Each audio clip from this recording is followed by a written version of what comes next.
Olá, pessoal. Espero que todos estejam bem.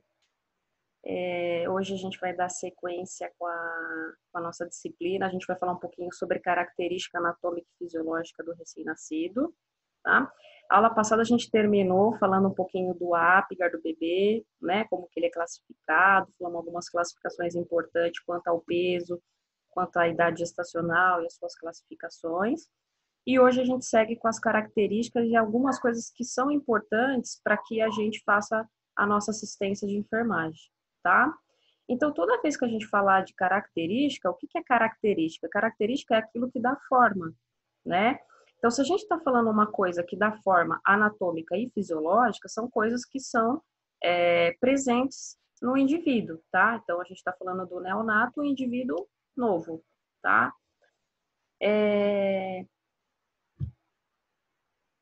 Vocês já devem ter visto, ouvido falar sobre moleira, né? Vulgo moleira. Então, até hoje era moleira. A partir de hoje a gente vai chamar essas moleiras de fontanela, tá?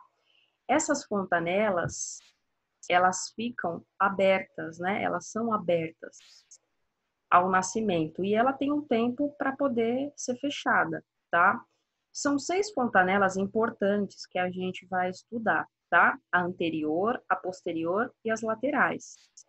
Essa fontanela que vai ficar anterior do bebê, a gente vai chamar ela de fontanela bregmática, tá? A posterior, que vai ficar na base do osso occipital, a gente vai chamar de lambidóide. E as laterais a gente chama de esfenoidal e mastoide, tá? Então, a moleira que vulgo as pessoas dizem são esse espaço membranoso, tá? Ele é aberto, por baixo disso daí tem uma circulação, que é a circulação do nosso sangue mesmo, tá? A gente tem esses dois ossos parietais aqui e esse osso frontal, que conforme o tempo vai passando, esse espaço ele vai se calcificando, tá? A posterior, ela fecha primeiro, porque ela precisa dar suporte para a base do crânio. E a anterior, ela vai fechar por volta aí dos seus até 24 meses, até a criança completar 2 aninhos, tá? A posterior, ela fecha mais ou menos até o terceiro e quarto mês. Quando a criança nasce com esse espaço aberto aqui, para que serve? Esses ossos parietais, se o parto for vaginal, eles sobrepõem. Eles sobrepõem esses ossos, os parietais, para ele fazer o movimento de retropulsão, para poder sair, tá? Então, uma das funções que esses espaços abertos ele tem, exatamente para facilitar a saída do bebê no canal de parto, tá? E a posterior e as laterais, elas vão servir de suporte para esse desenvolvimento neurológico que a criança ela vai ter que ter presente aí nesses 2 primeiros anos dela de vida, tá? Então a gente vê assim, a criança ela começa a sentar a partir de quando? A partir do 6º mês. 6º mês, essa parte aqui, essa base do crânio aqui, ela já deve estar toda calcificada, tá? Para quê? Para a criança ter o sustento dessa base do crânio, para ela não ter pendência nem para um lado direito nem esquerdo, nem anterior e posterior, tá? Então, as fontanelas, elas são importantes para isso, ao nascimento, para os ossos se sobrepor, esses parietais, para poder fazer o movimento de retropulsão, para esse bebê, ele sair de dentro do canal de parto, tá? Às vezes, quando a mãe, ela tá caminhando com parto normal e, de repente, esse parto normal, ele para, ele evolui, ela tá com dilatação total, só que o bebê não desce, significa o quê? Ela vai para cesárea com uma indicação de desproporção de céfalo, tá? Então, a cabeça do bebê está desproporcional para essa bacia para o bebê nascer. Às vezes não é que a cabeça está grande, às vezes ele não consegue fazer essa junção, essa sobreposição de ossos parietais para poder fazer o movimento de retropulsão, tá? Então, isso aí é uma coisa que pode acontecer. Algumas síndromes, algumas doenças, algumas malformações, ela pode favorecer a um retardo desse fechamento, né, dessa calcificação. Outras não têm vedamento, que nem, por exemplo, se a gente der um exemplo da hidrocefalia, significa o quê? Eu tenho um acúmulo de líquido nesse espaço membranoso, tá? Antes da época desse processo de calcificação. Então, isso é um dado muito importante para a gente verificar nesse bebê no decorrer aí desses 24 meses dele de vida, porque esse é o tempo de todo esse processo anatômico e fisiológico tender a funcionar, tá? Então, a partir do momento que eu faço a mensuração do perímetro cefálico e eu tô vendo que não está condizente com a idade do bebê, com as respostas biológicas dele, isso também pode surtir aí uma desconfiança de uma patologia ou uma má formação de alguma coisa que está acontecendo, tá? Então, esse dado para a gente é importante. Por quê? Porque é a gente que verifica o perímetro cefálico, tá? Então, todas as medidas que a gente vai ver daqui a pouco, as medidas antropométricas, é a enfermagem que faz a mensuração. Então, um dado para mim importante de uma alteração de um perímetro cefálico é uma coisa que eu tenho que sinalizar para minha equipe, tá? Então, a partir do momento que ele está internado, esse cuidado da gente aí, ele redobra, tá?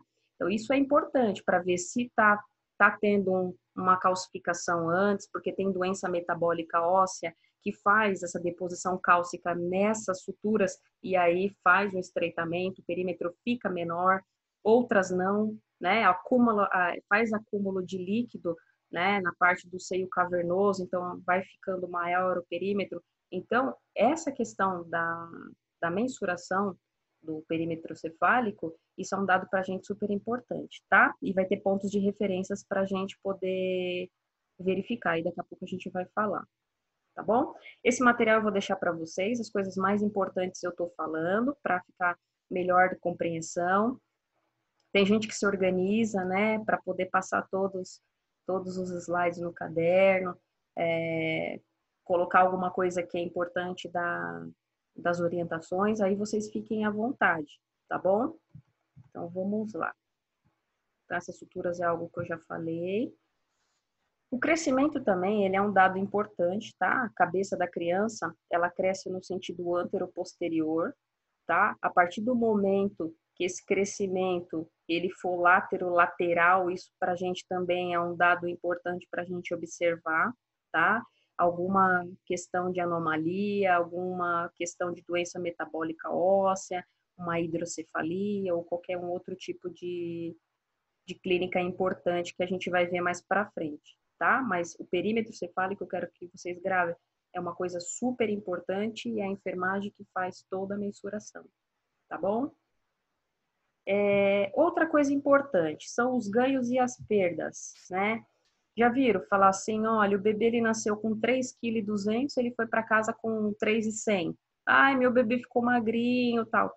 Não, né? Na verdade, são perdas fisiológicas. O bebê, ele perde, após o nascimento dele, cerca de 10 a 12, 14% do peso inicial, tá? Porém, isso daí são só nas primeiras horas de vida dele, dias de vida. Então, lá de 7 a 10 dias, ele pode fazer essa perda, né? Ele pode estar perdendo ainda. Só que passou esse tempo, ele já tem que ter o ganho ponderal dele diário. Então, o ganho ponderal dele diário é cerca de 30 a 40 gramas por dia, tá? No mínimo, durante a semana toda, ele tem que ter pelo menos 125 gramas de peso, tá? De ter ganhado durante a semana. Só que o ideal seria de 30 a 40, tá? Por dia.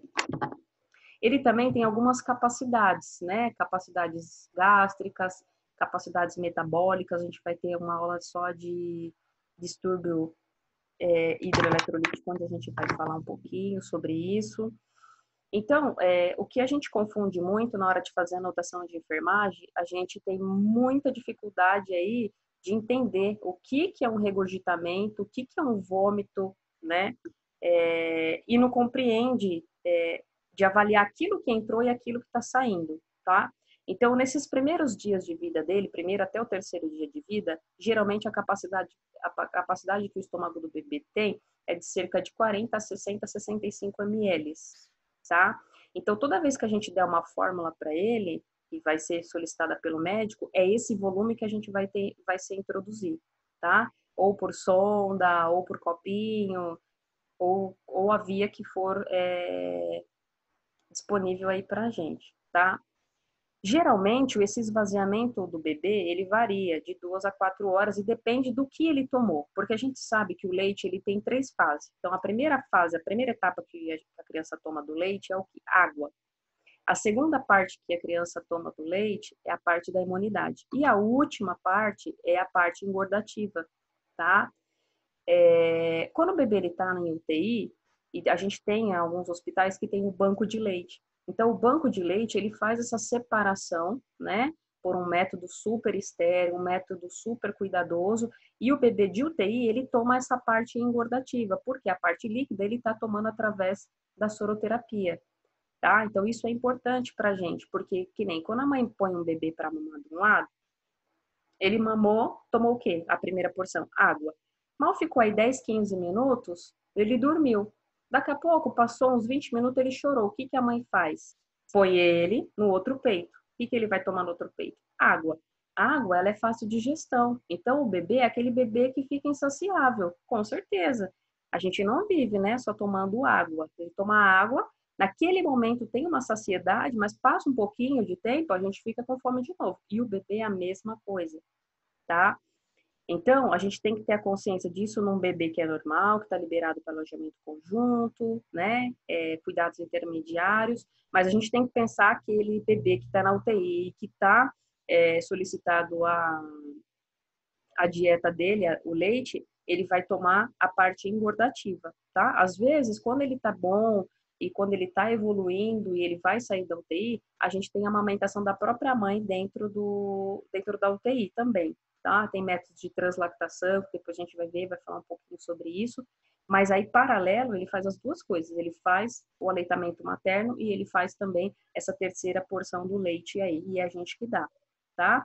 Então, o esvaziamento gástrico, quando eu coloquei ali de 2 a 4 horas, isso vai depender do que ele está tomando e se essa amamentação ela está sendo correta, tá? Porque tem mãe que fala assim, o meu filho não, 1 hora ele já está com fome. Então, a gente tem que fazer a observação de como esse bebê está sendo amamentado, tá? Então, quando a gente fala de vômito, é aquela entrada daquele conteúdo que a gente forneceu para o bebê e a saída do mesmo volume, tá? Então, isso é um vômito. Ele pode ser um vômito normal, ele pode ser um vômito em jato, aonde vai ter a rapidez da saída desse conteúdo. O regurgitamento é o famoso gorfo que a gente fala. Então, quando a gente tem o estômago, a gente tem a cárdia que abre para os alimentos entrarem, certo? O bebê ainda ele não tem esse funcionamento, essa cárdia dele aí está imatura ainda, não está fazendo direito ainda o processo fisiológico. Então, quando ele ultrapassa um pouco mais essa quantidade em ml, para que ele faça a digestão, ele tem que esvaziar um pouquinho desse líquido para o estômago dele começar a fazer o processo de digestão.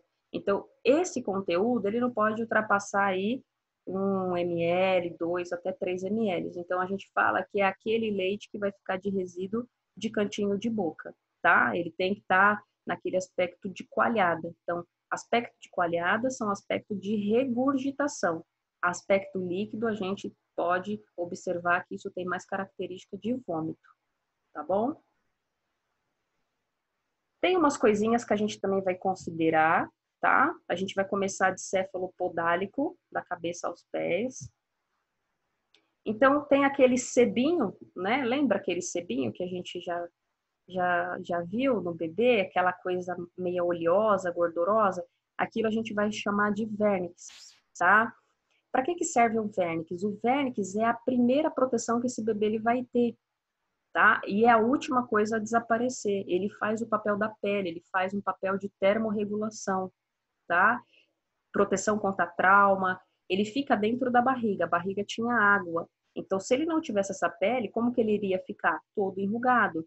Por isso que, às vezes, quando o bebê ele tem mais ou menos aí umas 42 semanas, o bebê ele é mais enrugadinho.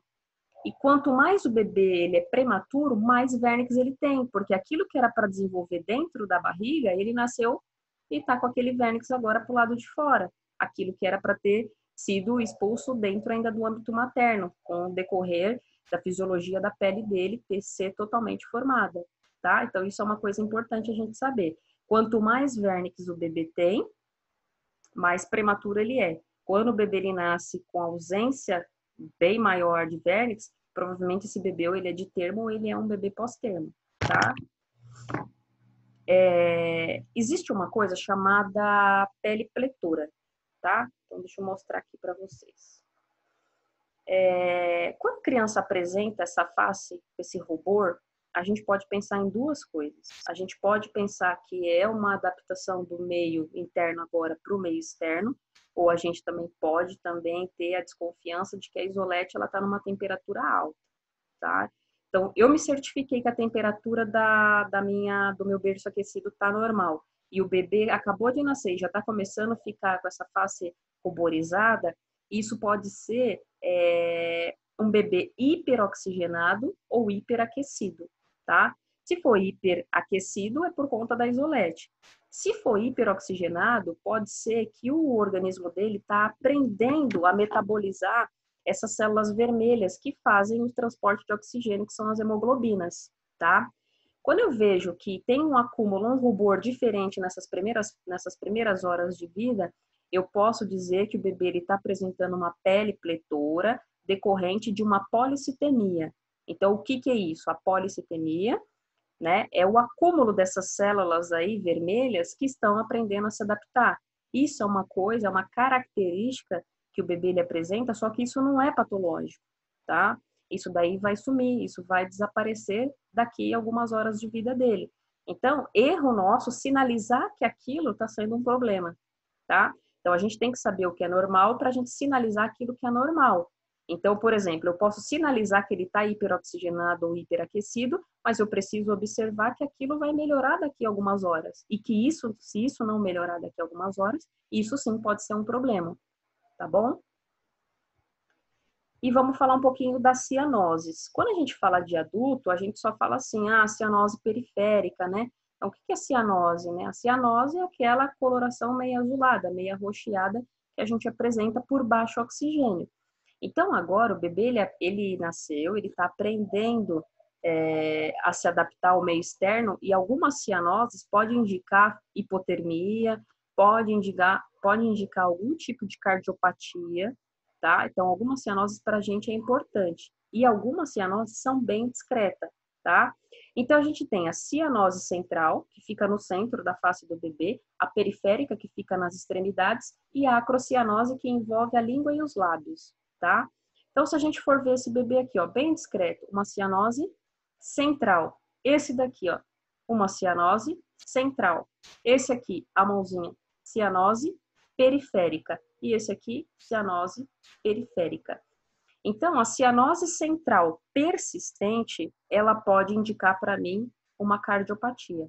Não significa que todo bebê que tem cianose central, ele é um cardiopata, mas isso pode ser um indício para mim de uma cardiopatia, tá? Ou uma doença septal, ou atrial, ou ventricular, tá? Depois a gente vai ver um pouquinho quando a gente falar de uma formação congênita.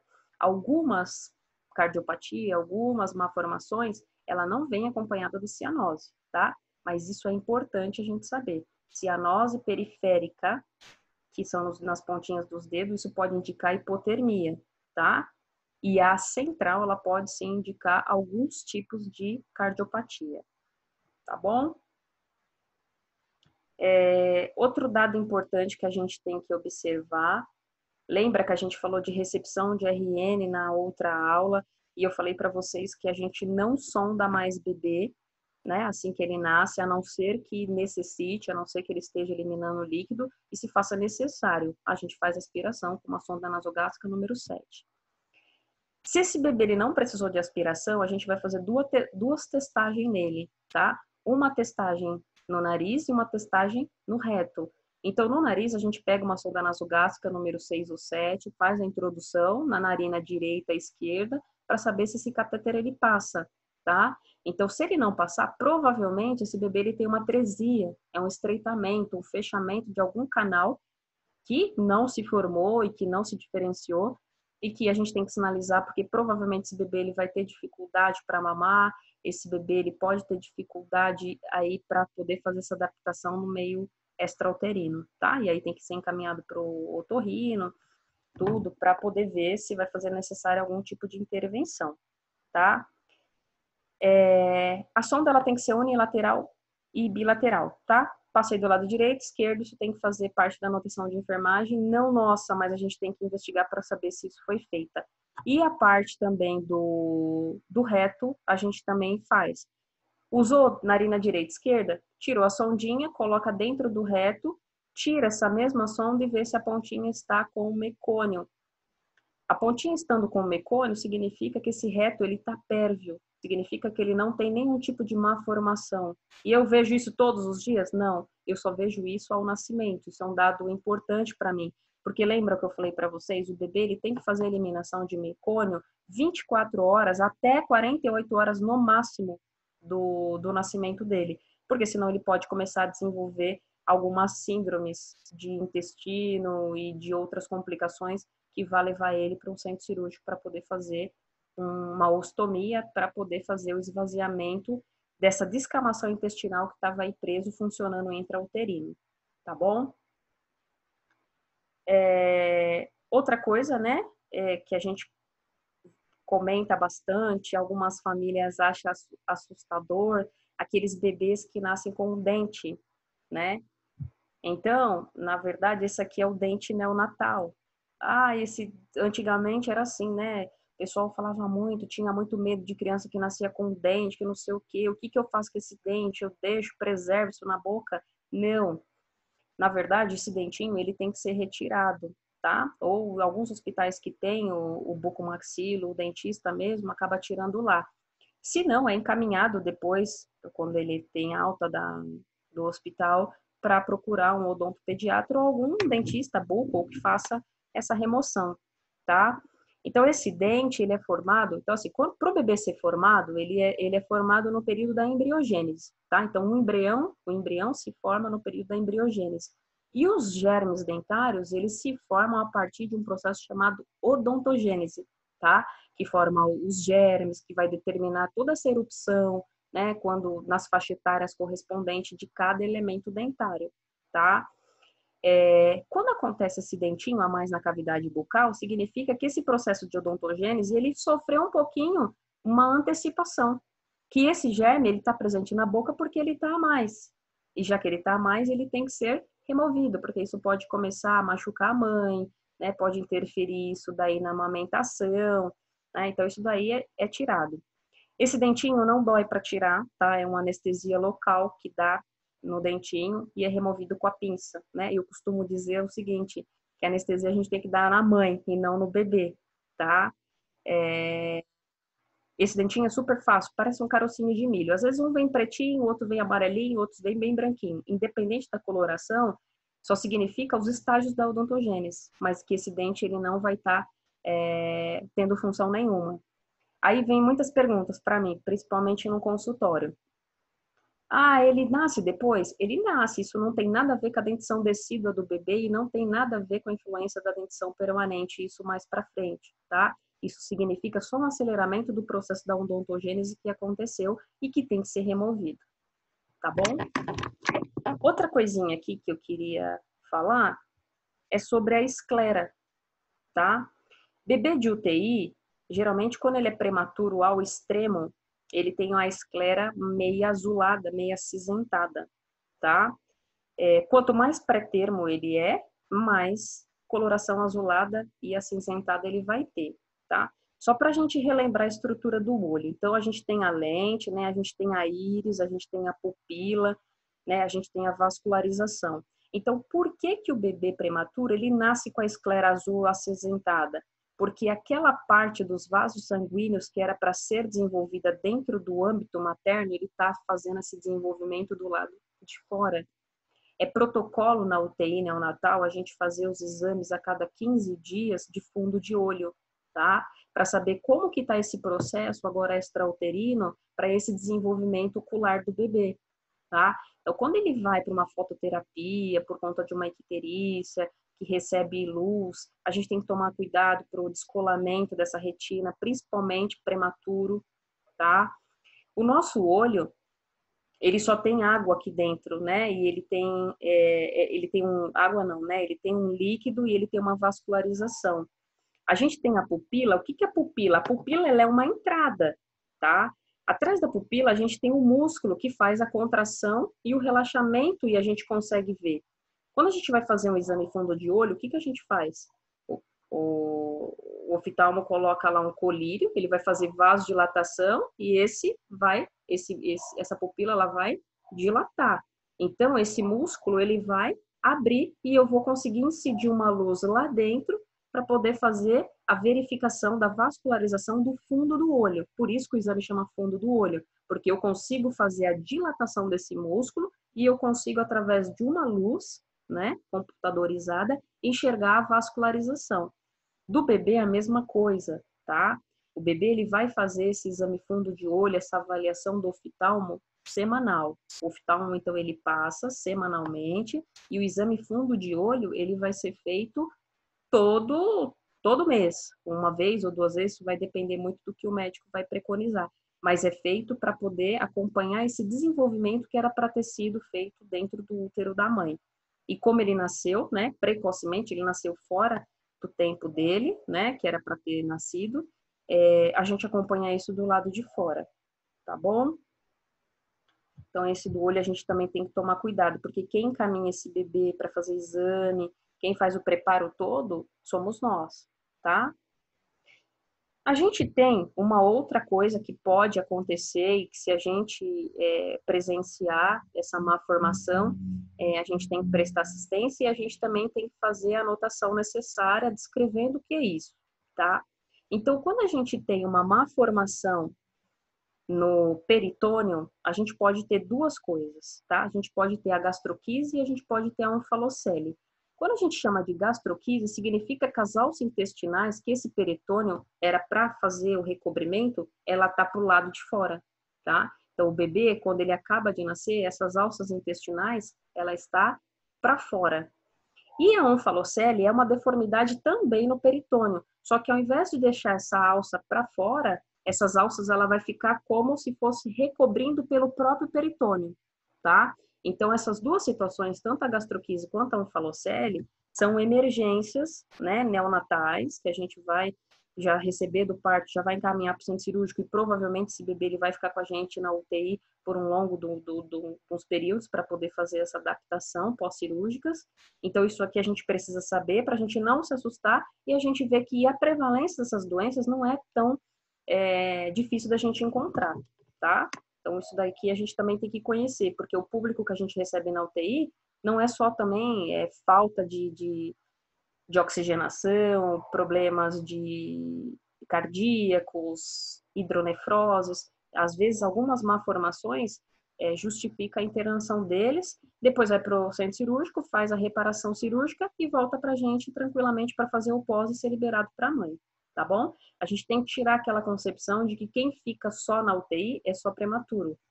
O maior índice lá é a prematuridade, mas as malformações também são bem prevalentes, tá bom? Vamos falar um pouquinho de genitália ambígua. Então, o que é genitália ambígua? Genitália ambígua é quando o bebê ele nasce e eu não consigo identificar o sexo dele. Eu não sei se o sexo é feminino, eu não sei se o sexo é masculino. Então, o bebê ele passa por uma avaliação médica, passa por uma avaliação do endócrino, faz os exames de dosagem hormonal, faz ultrassom para saber qual é a prevalência dos órgãos internos dele para poder fazer o registro. E depois, né, a questão da plástica e das questões reparadoras, isso aí vai ser feito ao longo dos meses, tá? Então, por exemplo, se a gente olhar essa genitália, lógico, essa genitália não é de um RN, tá? Essa genitália é de uma criança um pouquinho mais avançada. A gente olha, a gente não consegue entender. Fala, nossa, a genitália parece uma masculina, lembra uma feminina. Então, toda vez que a gente olhar para uma genitália e a gente não conseguir fazer a identificação dessa genitália, essa genitália, a gente vai chamar isso de genitália ambígua. A gente precisa definir o sexo do bebê para ele ser registrado, porque enquanto o sexo do bebê não é definido, a mãe não pode fazer esse registro, tá? Então, o bebê nasceu com uma genitália, então vamos dar um exemplo dessa daqui. O bebê nasceu com uma genitália assim, parecendo um saco escrotal, mas decorrente aqui faz de conta que era uma genitália feminina. Então, vai passar por uma avaliação, o médico vai fazer um ultrassom da cavidade abdominal para ver quais são os órgãos prevalentes, vai fazer dosagens de hormônio. Então, a gente olhou aqui, então parecia um saco escrotal e agora é uma genitália feminina. A gente vai colocar bebê nascido de genitália ambígua, aguardando avaliação para definição e após registro de nascimento, tá? Então, após essa avaliação, o médico vai falar, olha, era uma menina, é uma menina, sexo feminino, e aí vai para o registro essa anotação, tá? Eu trouxe isso para vocês, porque isso também às vezes é comum, às vezes dá um dado no ultrassom, quando chega, a gente vê que é uma genitália ambígua, onde a gente tem aí um problema de identificação, um problema com essa mãe, tá? Então, isso daí a gente tem que ter ciência para poder lidar de uma maneira mais leve, uma maneira mais natural, né? Não achar que isso é um atrativo para a gente começar a tirar foto, né? Disso daí ser passível de curiosidade. A gente tem que ser profissional, saber que isso pode acontecer com a gente, que isso não tá longe, e a gente tem que ser profissional diante desses pais, diante dessa equipe multi, sem expor o bebê e sem expor os pais, porque para os pais é um constrangimento, principalmente quando eles esperam, né, um determinado bebê e de repente não vem da maneira que eles sonhavam, tá? Então isso daí é uma coisa importante para a gente. Outra malformação que a gente tem, que também pode ser comum a gente encontrar dentro da UTI, são as malformações de canal da uretra, tá? Então, deixa eu colocar aqui para vocês. Toda vez que o canal, isso a gente tem masculino e a gente também tem feminino, tá? Então, toda vez que a gente tiver uma malformação na uretra, né, ela pode ser, o orifício pode estar na parte distal do pênis, pode estar embaixo, no dorso, pode estar na região proximal do saco escrotal, a gente vai chamar essa malformação de uretra de hipospádia, tá? Então, toda vez que vocês veem esse nome, isso aí é danado para cair em concurso. O que é hipospádia? Hipospádia é a malformação da uretra. Geralmente, a prevalência maior é do sexo masculino, tá? Então, ao invés do xixi do bebê sair pela glande, pela ponta do pênis, ele pode ter esses 3 tipos de malformação. Então, na hora de ter feito o processo final da malformação, ele pode ter ocorrido na forma distal, na parte do dorso ou na parte proximal, tá? Então, isso se chama hipospádia. Uma outra coisa importante também para a gente é a hidrocele, né? A hidrocele é o acúmulo de líquido no saco escrotal. Então, esse saco escrotal, ele fica com líquido. Isso ainda pode ser o líquido amniótico, tá? Ou pode ser algum tipo de comprometimento, de funcionamento aí do órgão do bebê, tá? Isso daí geralmente melhora com suspensório, a gente coloca um suspensório, coloca na regiãozinha abdominal e eleva para esse líquido voltar para o peritônio e fazer e trazer de volta essa nova função, tá? A gente também tem a questão de quando o testículo ele fica retido, então uma das coisas importantes que a gente tem que ver é se os 2 testículos estão presentes em bolsa, tem que fazer a palpação, tá? Dos 2 lados, então a gente fala de palpação bilateral do testículo. A partir do momento que esse testículo ele não está presente em bolsa, a gente tem que fazer a anotação. E essa não descida desse testículo pode ser de diversas formas. Pode ser que o bebê realmente nasceu sem os testículos, pode ser que os testículos eles estejam na região inguinal, pode ser que esteja na região abdominal. Isso daí a gente vai acompanhando com o tempo, não é um critério para poder ficar na UTI decorrente do testículo retido, tá?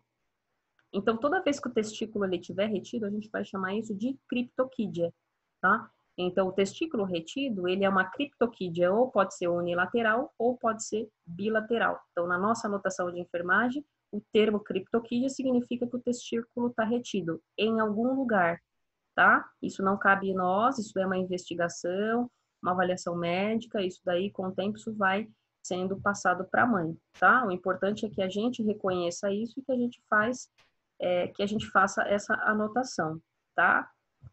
Uma outra coisa importante também de má formação, que não justifica, mas que pode ter alguma má formação associada com a má formação dos dedos, né, e dos braços, É a sindactilia.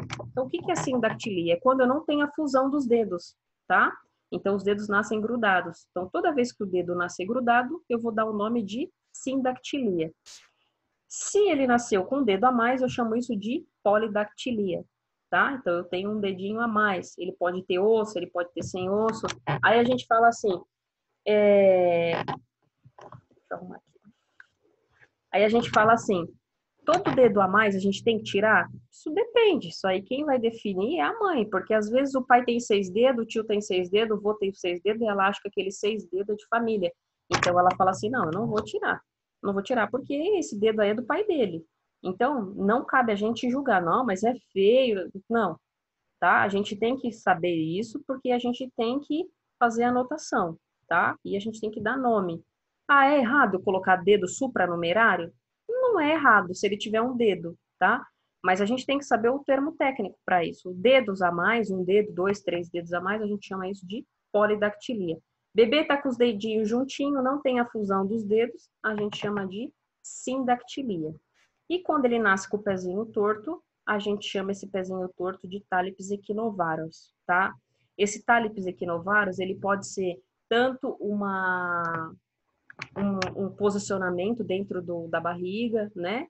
Com os pezinhos, geralmente pélvico, ou o bebê que é muito grande e aí faz posicionamento, ou pode ser realmente algum comprometimento de osso, osteogênese, depois a gente vai ver algumas coisas aí importantes, algumas doenças metabólicas ósseas, mas independente do pezinho torto assim, tem correção, às vezes ele passa por intervenção cirúrgica, às vezes só a botinha de gesso, retirando toda semana, fazendo depois o uso do tênis em ubral, que é um ajuste mecânico que a gente faz para posicionar na posição anatômica, né, do bebê. Isso daí, o tratamento ele vai depender muito da evolução clínica do bebê, tá? Vamos ver outra coisinha aqui importante. Eu coloquei aqui também. Todo bebê que está internado na UTI, lembra que eu falei para vocês, o dado dos sinais vitais, a manifestação física dele, clínica, para a gente é super importante. Bebê, ele não tem nenhuma clínica parecida com a clínica de adulto. Então, às vezes, aquele sinalzinho de que ele está dando um sorrisinho direto, isso pode indicar uma convulsão. O bebê que ele é prematuro, que não tem abertura do olho espontânea, ele pode estar fazendo o piscamento do olho. Isso pode também indicar convulsão, tá? Não é assim, ele abriu o olho uma vez e ele está convulsionando, mas alguns movimentos que não são normais e ele estiver fazendo isso de uma forma excessiva e de uma forma seguida, né, e modificando a questão da tonicidade dele, isso pode indicar que o bebê ele está apresentando uma convulsão. Então, para a gente é importante, porque às vezes o bebê na fase do aprendizado, o bebê às vezes ele é distúrbio de aprendizado, é distúrbio de atenção, é déficit não sei do que, é tudo, e ninguém investiga como foi esse parto. Então, às vezes, o que aconteceu? Esse bebê teve uma intervenção aí por alguma coisa dentro de uma UTI, aonde convulsionou várias vezes, aonde ficou despercebido pela enfermagem que essa criança não convulsionou, e aquela falta de oxigênio naquele momento do nascimento pôde impactar na vida dele no decorrer do aprendizado. Então, às vezes, muitas coisas que acontecem na fase da pré-escola, isso pode ter acontecido lá no nascimento e a gente não percebeu, tá? Não percebeu porque a gente não sabe, não percebeu porque a gente não observa, tá? Então, isso daí faz parte da nossa rotina. Observar. A gente não sempre usa essa palavra. Observar, anotar e comunicar qualquer tipo de alteração. Se eu não sei o que é normal, eu jamais vou conseguir falar algo que seja anormal, tá? Então, já vou dizendo para vocês, criança que dá muito sorrisinho e fica paradinho, criança que não tem abertura ocular espontânea e fizer isso com uma frequência, de uma forma excessiva, isso pode indicar convulsão.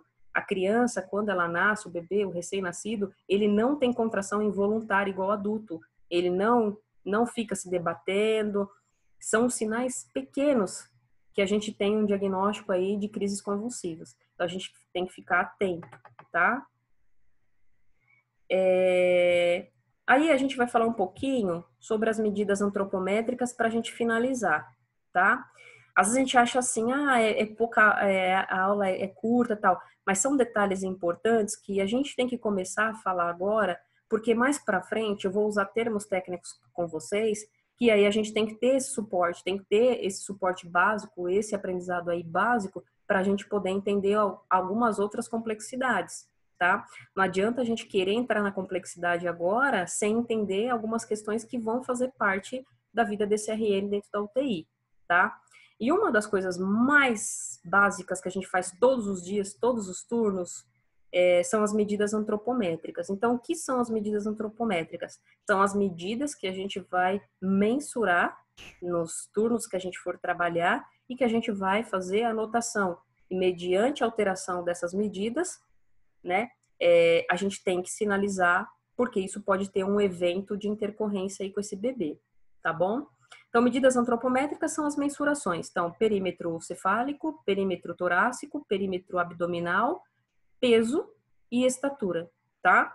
Eu coloquei aqui que essa coisa que é chamada capurro, eu acho que vocês já tiveram lá na pediatria ou na saúde da mulher, algum professor comentaram com vocês. Por exemplo, se a mulher ela, teve o bebê e ela não sabe a idade gestacional que ela tem, então ela não fez pré-natal, ela não sabe, ela não queria esse bebê. Eu tenho como saber de quanto tempo esse bebê ele tem, a partir do momento que ele nasceu, precisamente? Tenho, através do método Capurro, tá? O método Capurro, o neonatologista que faz, ele é um método somático, onde a gente tem algumas características do bebê, desenvolvimento de mamilo, implantação de orelha, textura de pele, e aí, mediante uma pontuação, né? Ele é método somático porque ele soma, ele divide, e aí ele dá a precisão da idade gestacional. Isso não só serve para quem tem desconhecimento da idade gestacional, isso também serve para aquelas mães que efetuam vários tipos de ultrassom e o ultrassom ele não bate com a idade gestacional. Então, assim que o bebê nasce, o médico ele faz esse método somático e fornece para a mãe a idade precisa desse bebê, tá? Isso é importante porque isso vai no registro de nascimento, tá bom? Então, vamos lá. Então, eu vou falar para vocês os pontos anatômicos que a gente tem para poder fazer a mensuração das medidas antropométricas. Então, todo mundo que trabalha em UTI, alojamento conjunto, maternidade, pediatria, sempre tem material de bolso, uma fita métrica, tá?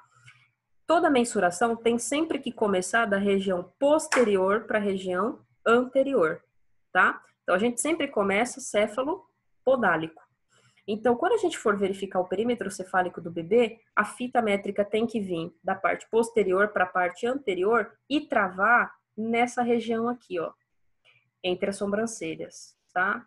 Essa região, ela chama região de glabela, tá? Eu não posso ter a sobrancelha como parâmetro porque tem bebê que não vai ter sobrancelha. Eu não posso ter parâmetro como o pavilhão auricular do bebê porque tem síndromes que a implantação do pavilhão ele é abaixo, tá? Então, a única coisa que a gente tem certeza é que existe a glabela, tá? Então, a linha ela tem que ser respeitada. Ela vem da parte posterior para a parte anterior, a gente trava na região da glabela. Tá? Então, se vocês forem fazer uma prova prática de um hospital e pedirem para vocês fazer uma prova prática para medida antropométrica, pega a fitinha da parte posterior para anterior, trava na região da glabela. Se perguntarem para vocês, vocês podem falar com tranquilidade, com toda certeza. Ponto de referência anatômico para a verificação de perímetro cefálico é a região da glabela, tá? A do perímetro torácico, a gente também começa da região posterior para a região anterior, tá? Então, olha lá, minha camiseta, né, da Maria. Região posterior para anterior e trava na região dos mamilos, tá? Então, todo bebê tem mamilo, ou desenvolvido ou não desenvolvido, mas ele tem o mamilo. Então, para referência anatômica do perímetro torácico é a linha intermamilar, tá? Do perímetro abdominal, então a gente estava descendo, né? Perímetro cefálico, torácico, agora abdominal. Se ele estiver Com o cord clamp, vai ser acima do cord clamp. Cord clamp é o pregadorzinho aqui, tá? O prendedorzinho. Então, isso aqui a gente chama de clamp, tá? Então, clamp. Então, quando a gente fez a interrupção da mãe e do filho, houve o clampeamento, tá? Então, se ele tiver ainda com o clamp, a gente vai de novo. Posterior para anterior, trava a fita métrica no clamp, acima do clamp. Se o clamp caiu, já, né, vai ter a cicatriz umbilical. Então, se não tiver clamp, em cima da cicatriz umbilical, tá? Então, de novo, perímetro abdominal, da parte posterior para anterior. Se tiver com clamp, acima do clamp. Se tiver sem clamp, em cima da cicatriz umbilical, tá? E a estatura? Então, a estatura a gente tem uma régua, onde a gente posiciona a cabecinha do bebê reta, e essa partezinha aqui do pé, ela é móvel, tá? Ela vai para cima e para baixo. Pega só um pezinho, coloca o pezinho reto e trava aqui. Aí aqui vai ter a numeração de quantos centímetros esse bebê está apresentando. E o peso, a gente pesa esse bebê sem fralda, tá? Se essa fralda estiver cheia, a gente pesa a fralda, anota, porque a gente precisa fazer o controle dos ganhos e das perdas através das eliminações desse bebê, tá? Então, vai pesar o bebê, tara a balança, zera a balança, dá o desconto do papelzinho, né? Zerou, coloca o bebê pelado dentro da balança e faz a mensuração. Pega a fralda, pesa a fralda, porque dentro da UTI a gente tem os ganhos e as perdas, principalmente quando esse bebê tem comprometimento aí renal, displasia, ectopia renal, hidronefrose, ou é prematuro ao extremo. Então, a gente tem controle rigoroso sobre o que está entrando e o que está saindo. Então, uma das anotações nossa também é a eliminação através da fralda, tá? Então, tudo bem, turma? Medidas antropométricas são as medidas que a gente vai fazer, principalmente na UTI, e qualquer lugar que a gente for trabalhar com bebê, a gente vai fazer essa mensuração. Então, medidas antropométricas são as medidas que a gente faz a mensuração, começa da cabeça, perímetro cefálico, desce para o tórax, perímetro torácico, desce para o abdômen, perímetro abdominal, faz a mensuração do peso e a estatura. Cada tipo de mensuração, a gente tem um ponto de anatomia de referência, tá? Onde a gente precisa fazer a anotação e a certificação para que não ocorra erro, né? Nas mensurações de um plantão e outro, tá? Sempre começa a verificação da parte posterior para a parte anterior. Se eu estiver falando de perímetro cefálico, a região de ponto de referência anatômico é a glabela. Se for torácico, o ponto de referência é a linha intermamelar, travo bem no meio, né, na linha média que a gente tem. E se for o perímetro abdominal e o bebê tiver com clamp, a gente vai colocar acima do clamp esse fechamento, sempre respeitando em linha média. Se ele já não tiver mais com clamp, a gente faz em cima da cicatriz umbilical, tá bom? Vai ter outros slides aí para vocês, de algumas coisas importantes dentro da aparência geral, mas alguns pontos que a gente julga importante para o nosso desenvolvimento aí da disciplina, do nosso entendimento de algumas coisas que vão surgir a partir daí de algumas aulas seguintes. Eu já relatei para vocês, tá bom? Hoje vai ser só a aula, a gente fala só a aula, não. Então, eu quero que vocês aproveitem o tempo para escutar a videoaula, para poder transcrever isso, né? Cada um se organiza da maneira que ficar mais confortável, mas de uma maneira que a gente chegue no objetivo final, que é fixar o conteúdo, tá? E aproveitar esse período de aula para a gente realmente aproveitar esse recurso que a gente está tendo agora, tá? Eu ia tentar fazer uma aula com vocês no Meet, provavelmente eu faça, mas meu computador, eu acho que eu estou precisando de algumas configurações, eu andei fazendo alguns testes e ele está travando bastante, principalmente quando eu entro em videoconferência, tá? Mas a gente vai se falando e aí a gente vai mudando o recurso, como eu tinha dito para vocês também, vai ter aula que vai ter só o conteúdo teórico para leitura e compreensão. Obviamente, aquilo que eu deixar para leitura, para atividade, para compreensão, vai ser algo que eu acredito que vocês vai conseguir atingir, vai ser de livre compreensão, e aí eu estarei de apoio aí para as dúvidas. Tá bom? Fiquem com Deus. um bom estudo para vocês e qualquer coisa estarei disponível aí na plataforma. Tá bom, turma? Um grande beijo.